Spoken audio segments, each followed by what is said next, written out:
Hello students, welcome to my channel.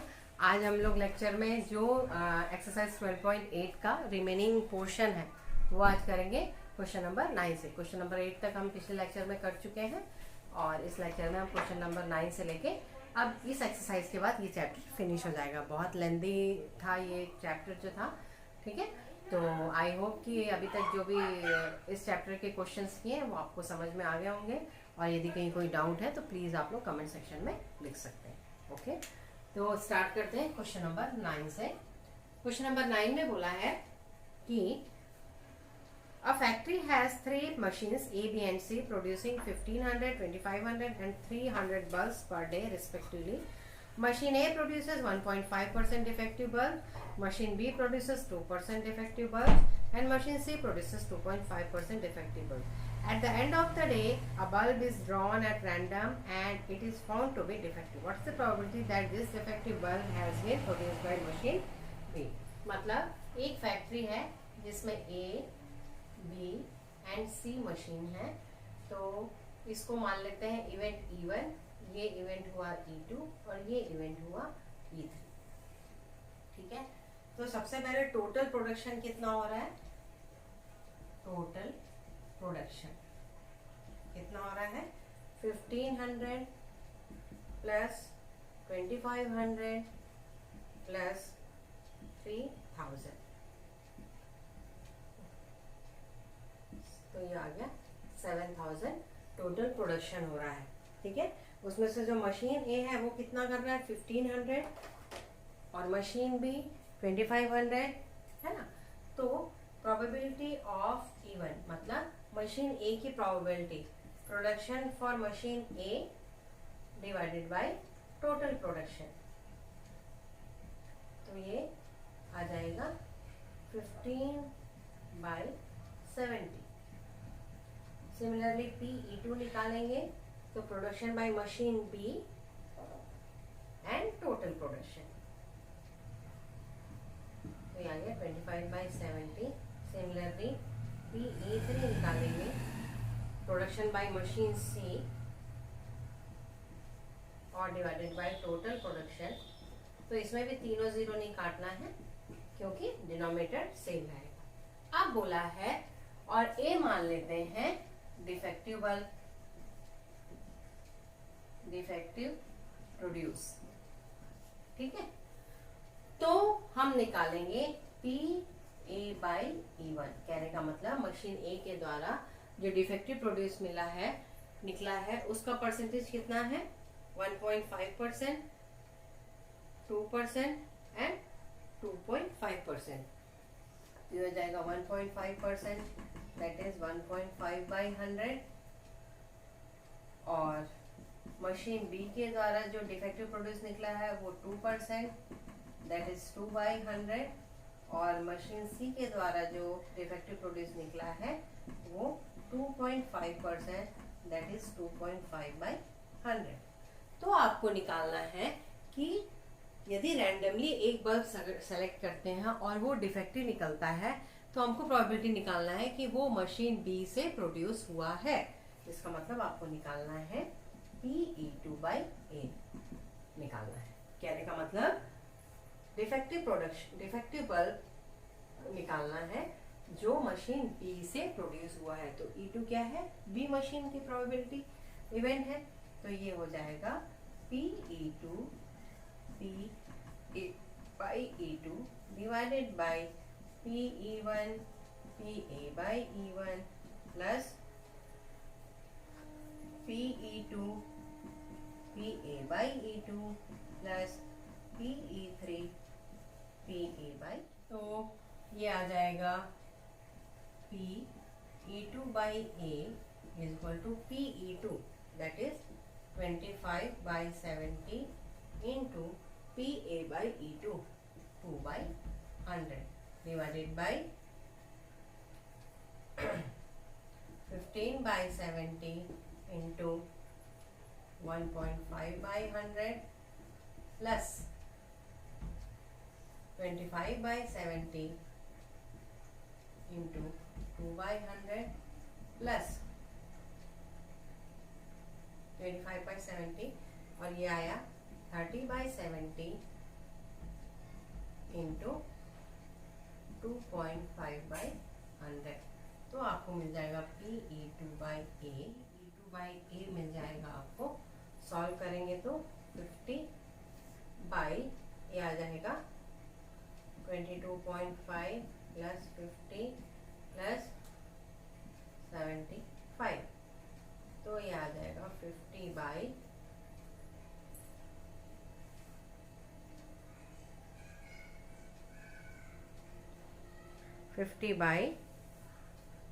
इसको जब add करेंगे तो कितना आ जाएगा 147.5, तो जब इसका डेसिमल हटाया तो ये आया 500।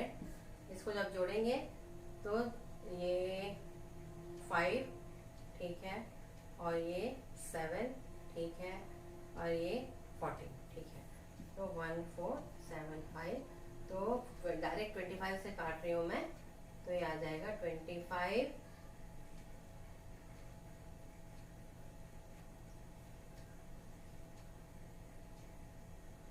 और ये 1, तो कितना आया 69/20/59।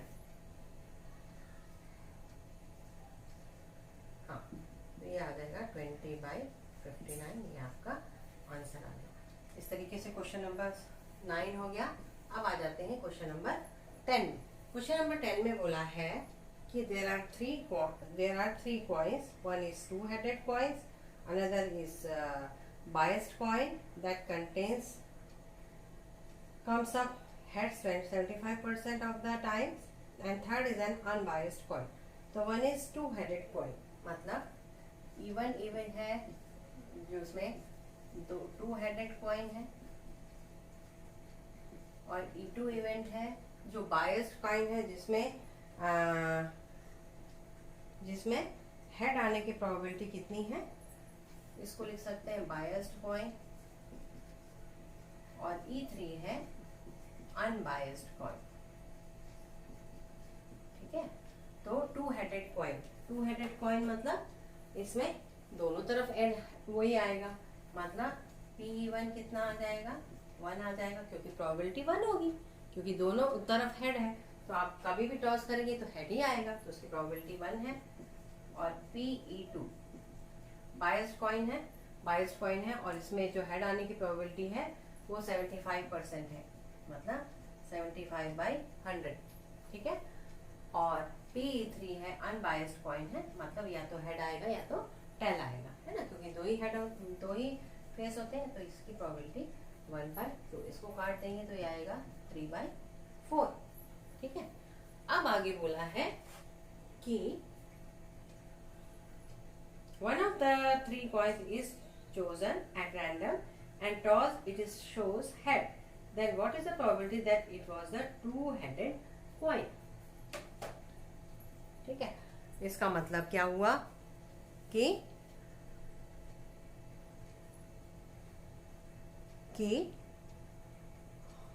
अच्छा, यहाँ पे एक चीज ये गड़बड़ हो गई है, यहाँ पे 3 कॉइन्स हैं, एक टू-हेडेड कॉइन है, एक बायस्ड कॉइन है, एक अनबायस्ड कॉइन है। ठीक है, तो सबकी प्रोबेबिलिटी के तीनों में से यदि एक कॉइन को कोई सेलेक्ट करना है तो उसकी प्रोबेबिलिटी क्या होगी 1/3, वो गलती हो गई थी। ठीक है, कॉइन कुछ भी रहे, टू-हेडेड रहे, वन-हेडेड रहे, अनबायस्ड रहे, उससे मतलब नहीं है, मतलब है कि 3 कॉइन में से एक यदि सेलेक्ट करना है, हमने E1 E2 E3 तीनों को माना है, तो उनकी प्रोबेबिलिटी क्या होगी 1/3 होगी, तीनों इक्वल होंगे। अब बोला है A1 जो है, A जो है, हमको जो निकालना क्या है, find the probability that it was the to-headed coin, है ना। एक कॉइन को सेलेक्ट करते हैं और उसको टॉस करते हैं, तो जब उसको टॉस करते हैं तो प्रोबेबिलिटी बतानी है कि जब उसमें वो दो टू-हेडेड कॉइन होगा। ठीक है, तो सबसे पहले ए को मान लेते हैं टू-हेडेड कॉइन फॉर टॉस। ठीक है, टू-हेडेड कॉइन हेड, हाँ, मतलब हेड आने की possibility headed to head coins for, यहाँ पे head comes head coin for toss. ठीक है, तो क्या हो जाएगा पी ए बाई इवन। कहने का मतलब है यदि टू हेडेड कॉइन है, टू हेडेड कॉइन है तो हेड आने की पॉसिबिलिटी क्या होगी, क्या होगी? टू हेडेड कॉइन है तो हेड आने की पॉसिबिलिटी 1 होगी, है ना। जो हम दूसरा P A by E two, यदि बायस्ड कॉइन है तो उसके हेड आने की पॉसिबिलिटी क्या है 75%, 75 बाई 100 दैट इज 3/4। और अनबायस्ड कॉइन है तो उसकी हेड आने की पॉसिबिलिटी 1/2। ठीक है, दो फेस होते हैं, उसमें से कोई एक बार ही पॉसिबल प्रोबेबिलिटी निकालिए कि वो दो हेडेड कॉइन होगा। दो हेडेड कॉइन आपने किसको माना है? P1, तो ये आपको निकालना है P1 बाई ए। तो ये हो जाएगा P1 by E1 divided by P1 by E1 plus P2 by E2 plus P3 by E3। तो जब फॉर्मूला लगाया P1 1/3 PA by E1 1 divided by 1/3 into 1 plus 1/3 into 3/4 plus 1/3 into 1/2। तो 1/3 सब में से कैंसिल, तो ऊपर आ जाएगा 1/1 प्लस 3/4 प्लस 1/2। ठीक है, तो एलसीएम ले लेंगे तो ये आ जाएगा 1/8 प्लस 6 प्लस 4, तो ये आ जाएगा 8/18 मतलब कितना हो जाएगा 4/9। तो ये आपका आंसर आ गया 4/9। अब आ जाते हैं नेक्स्ट क्वेश्चन में। 11th क्वेश्चन में क्या बोला है? क्वेश्चन नंबर 11, क्वेश्चन नंबर 11 में बोला है bye examining the chest x-ray, the probability that TB is detected when a person is actually suffering from it is 0.99। ठीक है, और the probability of an healthy diagnosed to have TB is 0.001।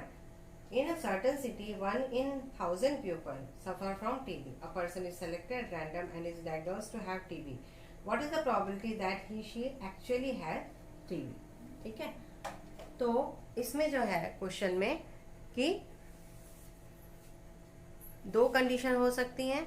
क्या हो सकती हैं कि पहला ये जब एक्चुअल रिपोर्ट है, ठीक है, एक्चुअल रिपोर्ट है मतलब पहले बात तो ये मान लो कि जब दो इवेंट बन गए, एक E1 एक E2, जब राइट रिपोर्ट आ रही है और दूसरी जब रॉन्ग रिपोर्ट है। ठीक है, तो उसकी पॉसिबिलिटी क्या है 0.99 में एक्चुअल रिपोर्ट जो आती है वो सही आती है, लेकिन 0.001 केस में कोई हेल्दी पर्सन को भी टीबी डायग्नोस हो जाता है। ठीक है, तो उसमें जो बोला है कि हर 1,000 में से एक लोगों को टोटल 1 in 1,000 पीपल में से एक को क्या हो रही है टीबी एक्चुअल में डायग्नोस हो रही है। ठीक है, तो इसकी प्रोबेबिलिटी क्या आ जाएगी, इसकी P1 = 1/1000। तो P2 आप अपने आप निकाल सकते हैं 990/1000, है ना। कहने का मतलब है जब 990 पीपल को डायग्नोस नहीं होती है और एक पीपल को डायग्नोस हो जाती है। ठीक है, तो अब आपको निकालना है ए जो है, ए जो इवेंट है वो है डायग्नोस टीबी। ठीक है, तो PA/E1 कहने का मतलब है PA/E1 मतलब जब टीबी डायग्नोस होती है एक्चुअल रिपोर्ट तो उसका परसेंट कितना है 0.99 है। तो इसको आप लिख सकते हो 0.99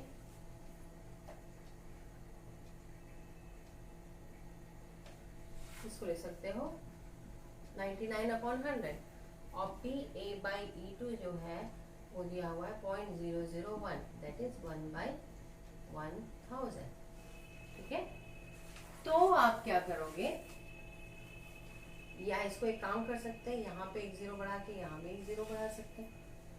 क्यों कर रहे हैं ऐसा? ताकि सबकी डिनोमिनेटर जो है वो सेम हो जाए, कहीं कोई दिक्कत ना आए। अब आपको निकालना है कि find the probability that he she actually has TB.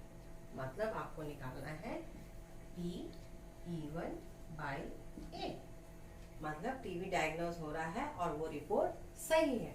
तो ये हो जाएगा P/E1 PA/E1 divided by P/E1 PA/E1 plus P/E2 PA/E2।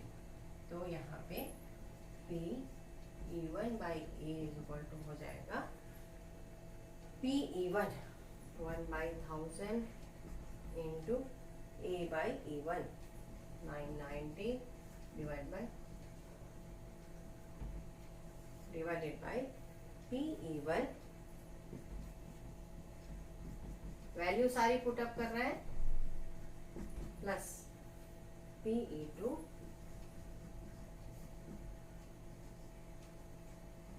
Into PA/E2। तो ये आ जाएगा, सब हट जाएंगे तो ये आ जाएगा 990 डिवाइडेड बाई 990 प्लस 999। तो आ जाएगा 990 डिवाइडेड बाई 9819। तो ये आपका क्या हो गया, आंसर आ गया कितना, 990 divided by 1989। This is answer. अब आ जाते हैं क्वेश्चन नंबर 12 में बोला है कि a doctor is to visit a patient. From the past experience, it is known that the probability that he will come by public transport, scooter, taxi or personal car are respectively 1/10, 1/5, 3/10 and 2/5। मतलब event 4 event बन जाएंगे, E1 E2 E3 E4। यहाँ पे ये public transport से आता है, यहाँ पे ये स्कूटर से आता है, यहाँ पे ये टैक्सी से आता है और यहाँ अपनी ओन व्हीकल से आता है, ओन व्हीकल से आता है। ठीक है, डॉक्टर विजिट करने आता है तो उसकी प्रोबेबिलिटी, पब्लिक ट्रांसपोर्ट से आने की प्रोबेबिलिटी क्या है 1/10 और स्कूटर से आने की प्रोबेबिलिटी क्या है 1/5 और टैक्सी से आने की प्रोबेबिलिटी क्या है 3/10 और अपनी ओन व्हीकल से आने की प्रोबेबिलिटी क्या है 2/5। अब बोल रहा है the probability that he will be late are 1/4, 1/3 और 1/2 if he comes by public transport, scooter or taxi respectively, but if he comes by personal car he will not be late। मतलब ए event क्या मानेंगे आप, doctor will late for visit। ठीक है, तो PA/E1 कहने का मतलब है जब वो पब्लिक ट्रांसपोर्ट से आता है तब उसके लेट होने की प्रोबेबिलिटी क्या है 1/4। जब वो किससे आता है, स्कूटर से आता है, तब उसकी लेट होने की प्रोबेबिलिटी 1/3 और जब वो टैक्सी से आता है तो उसकी प्रोबेबिलिटी क्या है 1/12 और जब वो खुद की व्हीकल से आता है तब वो लेट होता ही नहीं है। जब लेट हो ही नहीं रहा है तो उसकी प्रोबेबिलिटी क्या आ जाएगी 0। ठीक है, तो बोला है when he arrives he is late, what is the probability that he came by scooter।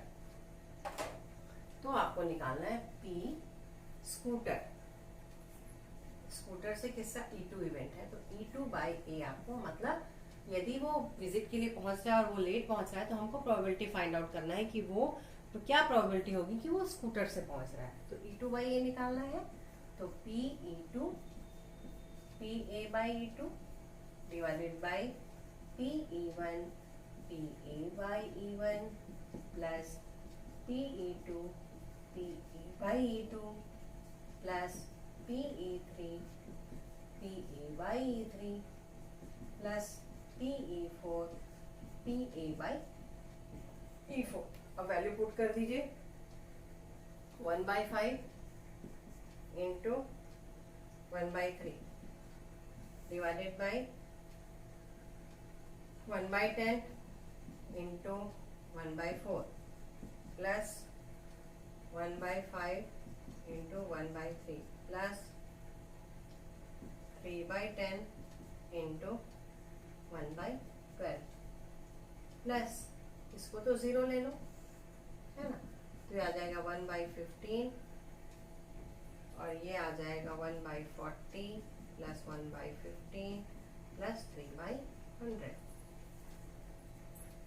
3/100 3/10 into 1/, ओहो ये 1/12 है ना, 1/10 क्यों लिख रहा है इसको,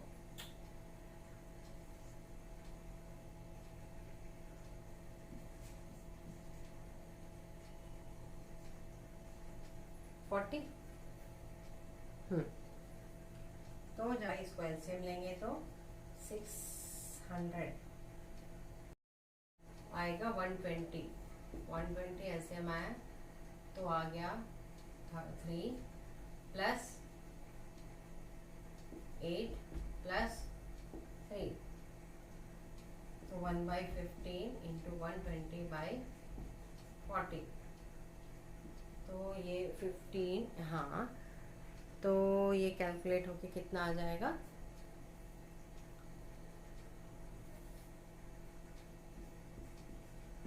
तो 4/7 ये आपका आंसर है। अब आ जाते हैं क्वेश्चन नंबर 13। क्वेश्चन नंबर 13 में बोला है एक टेबल दिया हुआ है आपके पास। Suppose we have 4 boxes ABCD containing coloured marbles as given below. इस तरीके से दिया हुआ है कितना ABCD, ठीक है, ABCD। तो यहाँ पे एक और बना लेते हैं, रेड वाइट एंड ब्लैक, मैं शॉर्ट में लिख रही हूँ रेड वाइट एंड ब्लैक। तो 163 ये है 622 और ये है 811 और 064। तो बोला है suppose we have 4 boxes ABCD containing colored marbles given below. One of the boxes have been selected random and a marble is drawn from it. If the marble is red, then what is the probability that it was drawn from boxes A, B, C, D respectively? ठीक है, तो इसके event को मान लेंगे E1, इसको मान लेंगे E2, इसको मान लेंगे E3, इसको मान लेंगे E4। ठीक है, तो PE1 क्या आ जाएगा, 4 में से कोई एक बॉक्स सेलेक्ट करना है, तो 1/4 वही हो जाएगा E2 की प्रोबेबिलिटी, वही हो जाएगी E3 की प्रोबेबिलिटी और वही आ जाएगी E4 की प्रोबेबिलिटी। ठीक है, अब आपको बोल रहा है रैंडमली किसी एक मार्बल को सेलेक्ट करना है और वो रेड हो, उसकी क्या प्रोबेबिलिटी होगी। What are the probabilities that was drawn from boxes A, B, C, D? ठीक है, तो A बोलते हैं drawn marble is red, तो P A/E1। E1 से रेड आने की प्रोबेबिलिटी टोटल कितने हैं, 6 + 1 7 + 3 10, 6 + 2 8 + 2 10, 8 + 10 और ये भी 10। ठीक है, तो टोटल नंबर ऑफ मार्बल्स 10, इसमें रेड मार्बल कितने हैं, तो 1/10। ठीक है, सिमिलरली E2 में यानी बॉक्स B में रेड आने की प्रोबेबिलिटी 6 रेड है, टोटल 10 है, 6/10। और इसी प्रकार E3 में रेड है 8 और टोटल है 10। और सिमिलरली E4 में आ जाएगा 0 क्योंकि रेड मार्बल है ही नहीं। ठीक है, तो बोल रहा है आपको निकालना है पी ई वन बाई ए निकाल लो, मतलब रिस्पेक्टिवली मैंने एक के बाद एक। ई वन बाई ए कितना आएगा, पी ई टू बाई ए कितना आएगा, पी ई थ्री बाई ए कितना आएगा, और पी ई फोर बाई ए कितना आएगा। ठीक है, क्यों? क्योंकि जब ए बॉक्स से निकाल रहे हैं रेड तो उसकी प्रोबेबिलिटी क्या है, जब बी बॉक्स से निकाल रहे हैं रेड मार्बल आने की प्रोबेबिलिटी क्या है, और सी बॉक्स से रेड आने की प्रोबेबिलिटी क्या है ना। तो P E one by A, E two by A, E four by A को लिखेंगे तो ये आ जाएगा P E four P A by E four. अब क्योंकि P A by E four ये है तो इसलिए ये तो पहले ही 0 आ जाएगा। ठीक है, बाकी की वैल्यू आप निकाल सकते हैं फॉर्मूले से, है ना, सब चीज दिया हुआ है, आप आराम से निकाल सकते हैं। अब आ जाते हैं क्वेश्चन नंबर 14। क्वेश्चन नंबर 14 में ये आप लोग कर लेंगे, कहीं कोई डाउट होगा तो प्लीज कमेंट सेक्शन में लिख दें। क्वेश्चन नंबर 14, क्वेश्चन नंबर 14 में बोला है कि a coin is tossed if it turns up head, 2 balls with the draw will be drawn from an A. ठीक है, otherwise 2 balls will be drawn from an B. An A contains एक an A है और an B है, और A में कितना है, 3 ब्लैक और 5 वाइट बॉल, और ऑन बी में 7 ब्लैक और 1 वाइट बॉल है। ठीक है, तो यदि कॉइन को टॉस करते हैं और यदि हेड आता है तो हमको 2 बॉल्स कहाँ से निकालनी है, ए से निकालनी है। Otherwise will be drawn from urn B. Urn A contains 3 black and 5 white, और urn B contains 7 black and 1 white. In both cases, selections are to be made with replacement.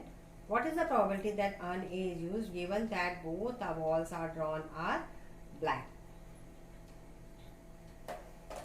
मतलब इसमें an A है an B है, तो यदि इसकी event को E1 और इसको E2 मान लें तो P E1 क्या आएगा 1/2। दो में से कोई एक अन सेलेक्ट करना है,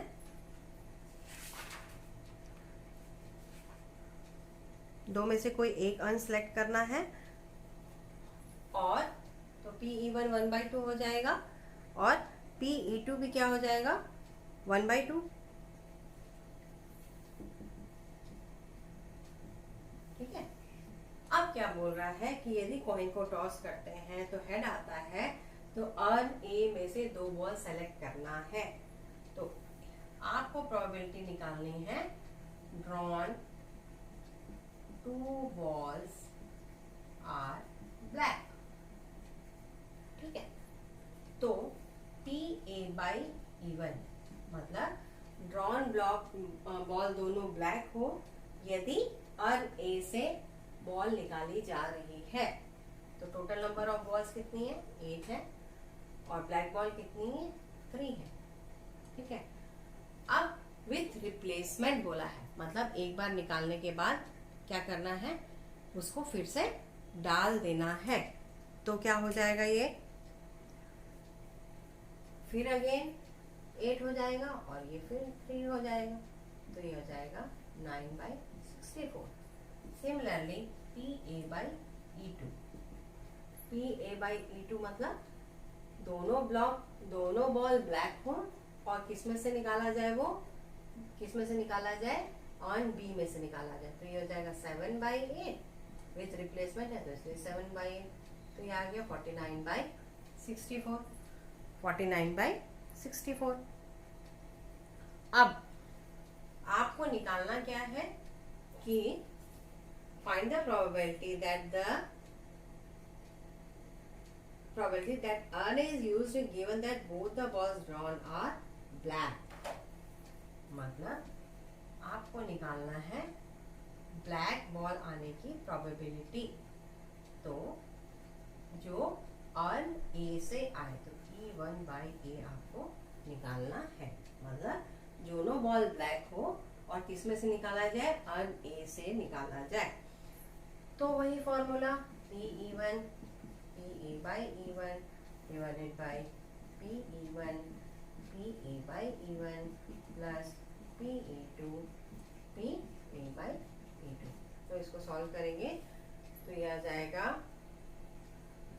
1/2 into 9/64 divided by 1/2 into 9/64 plus 1/2 into 49/64। तो सब 9 divided by 9 plus 49 divided by 9/58 9/58।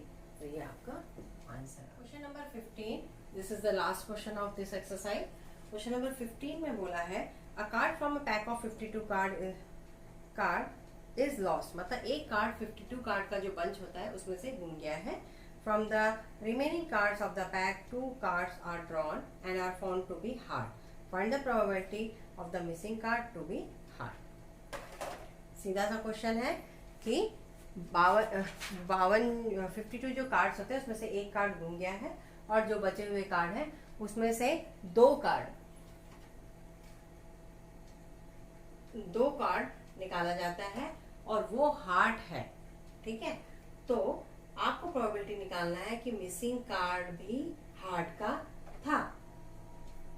ठीक है, तो इसमें क्या करना है आपको, सबसे पहले तो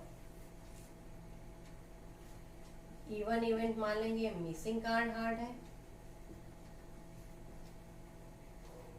ना। मतलब देखिए, इसको यदि प्रैक्टिकली समझेंगे, एक कार्ड मिसिंग है तो हो सकता है वो हार्ट का कार्ड हो और हो सकता है वो हार्ट का कार्ड ना हो। तो दो इवेंट बनेंगे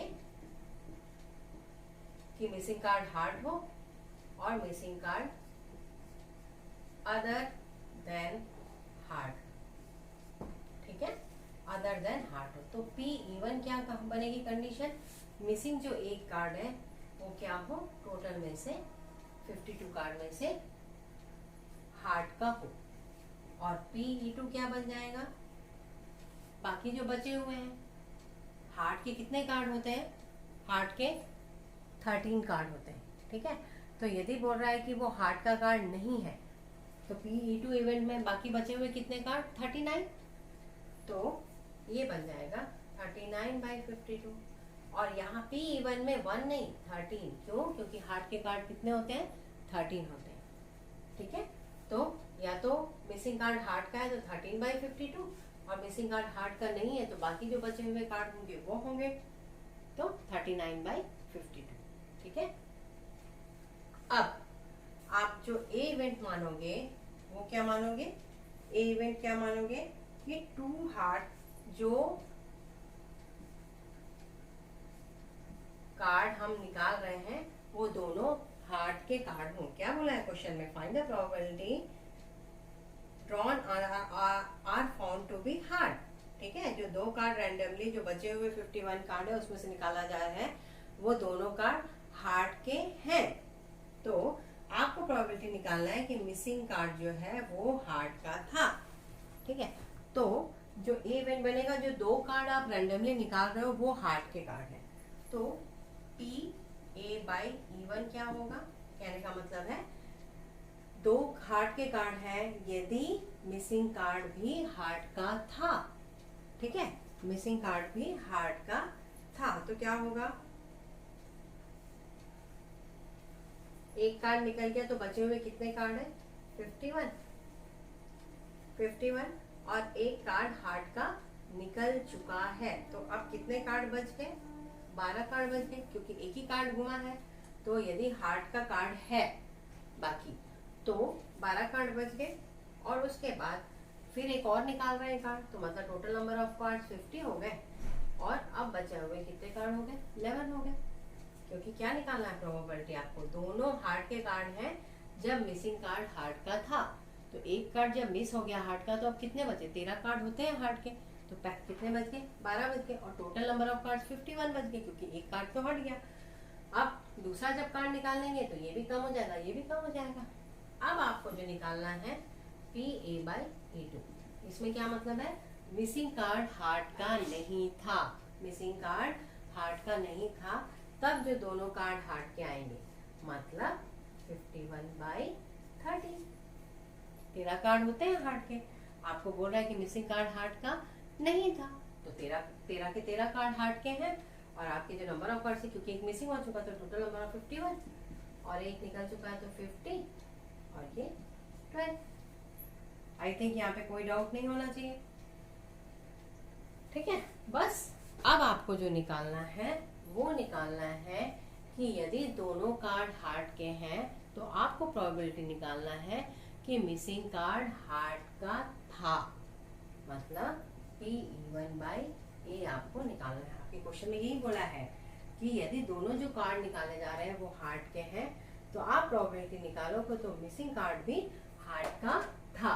तो ये हो जाएगा P(E1) PA/E1 divided by P(E1) PA/E1 plus P(E2) PA/E2। बस फॉर्मूला 13/52 इंटू कितना आ जाएगा 12 into 51 into 11/50 divided by 13/52 12/51 into 11/50 plus 39/52 plus 13/51 into 12/50। तो आ जाएगा 13 into 12 into 11 divided by 13 into 12 to 11 plus 39 into 13 into 12। तो जब इसको कैलकुलेट करेंगे तो ये आ जाएगा 1716 डिवाइडेड बाई 1716 प्लस कितना 6084। अब आप इसके आगे कैलकुलेट करके आंसर निकालेंगे तो इसका आंसर आएगा 11/50। तो इस तरीके से हमारी एक्सरसाइज आज खत्म हो गई है। इसके साथ ही प्रोबेबिलिटी चैप्टर भी खत्म हो गया है ना। तो आज के लिए बस इतना ही। आप लोग इसको देखिए, कहीं कोई डाउट है तो कमेंट सेक्शन में लिखिए और प्लीज़ मेरे चैनल को लाइक, सब्सक्राइब और शेयर जरूर करिए। Bye bye.